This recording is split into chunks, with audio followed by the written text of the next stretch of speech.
Mutton ताट कितीला? 250 रुपये. आणि चिकन ताट? 180 रुपये. नुसती रस्सा भाकरी मिळेल का? मिळेल की. कितीला आहे? 70 रुपयाला. द्या मग. हां बसा.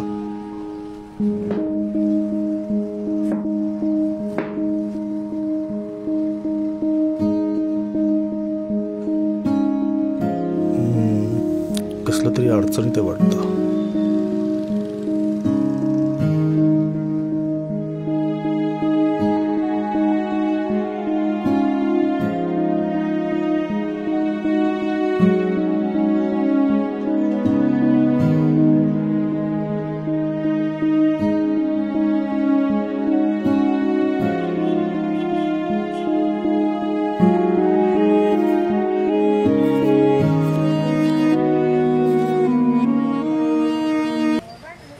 वावरातनं डायरेक्ट इकडं आणली बघा.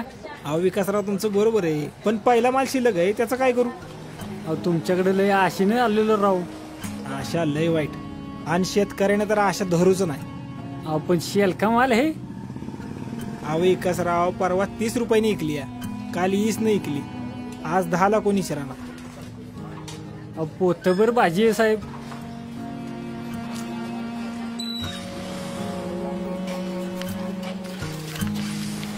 हा एवढं घ्या. ती पोतं आणा.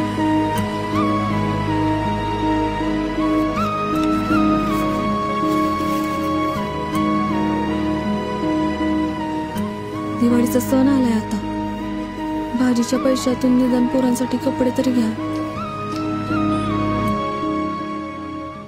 अहो मटन ताट नको, नुसती रस्सा भाकरीच द्या. अहो असू द्या, घ्या. अहो तेवढे पैसे नाहीत हो माझ्याकडे. अहो असू द्या दादा, घ्या तुम्ही. नाही नाही नको नको, नुसती रस्सा भाकरीच द्या.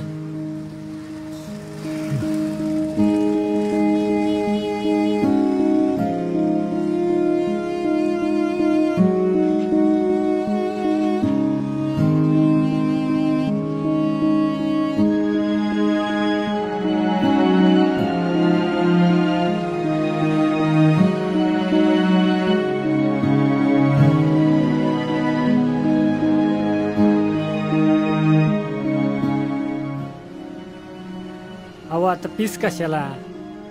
अहो रस्त्यातलेच आहेत, घ्या.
कुठलं हो तुम्ही, आणि इकडं कसं काय?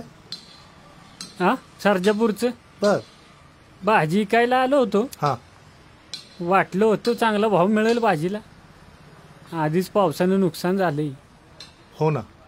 कशाचं काय, 1200 रुपये मिळाले. लय भूक लागली होती. मागच्या 2 हॉटेलला विचारलं. हां. तर शाकाहारी थाळी 180 रुपये सांगितली. हो का? बर ते पनीर बिनीर आपल्याला काही जमत नाही. मी त्यांना वरण भात मागितलं तर 80 रुपये म्हणाले. तुम्ही 70 रुपये तो रस्सा भाकरी देतो बोलला. म्हणून बसलो जेवाय. तर 200-300 रुपये जेवाय घालवायला एवढं पैसे नाहीत व शेतकऱ्याकडे. दिवाळी आली या, पोरं बी मोठी व्हायला लागलेत. 5-10 हजार रुपये खर्च आहे. अहो या 2 वाचले 200-300 रुपयातनं 3-4 दिवसाचं पेट्रोल भागेल माझ्या गाडीचं. अहो बरोबर आहे तुमचं. अहो आम्हाला पण कळतंय की.